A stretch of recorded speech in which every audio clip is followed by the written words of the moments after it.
চলমান আন্দোলনের মধ্যে সরকার পক্ষের সঙ্গে বৈঠকে বসতে যাচ্ছে ককরোচ জনতা পার্টি সিজেপির প্রতিনিধি দল। স্থানীয় সময় 12:30টায় কনস্টিটিউশন ক্লাব অফ ইন্ডিয়ায় কেন্দ্রীয় মন্ত্রীদের সঙ্গে বৈঠক শুরুর কথা রয়েছে। বৈঠকে খোলামেলা আলোচনা হওয়ার আশা করছেন সিজেপির মুখপাত্র সৌরভ দাস।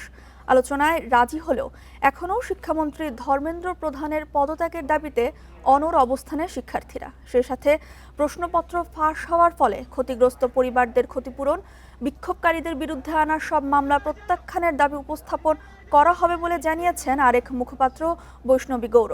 এর আগে বৃহস্পতিবার আলোচনার প্রস্তাব বাতিল করে শুক্রবার পুরো ভারতে বিক্ষোভ কর্মসূচির ডাক দেয় সিজেপি। পরে সোনাম বিক্ষোভ নিয়ন্ত্রণে শিক্ষা সচিব বিনীত যোশীকে অপসারণ করে সরকার। এদিকে ২৬ দিন পর সোনাম ওয়াংচুকের অনশন ভাঙ্গার সিদ্ধান্তকে সাধুবাদ জানিয়েছেন সিজেপির প্রতিষ্ঠাতা অভিজিৎ দীপকে।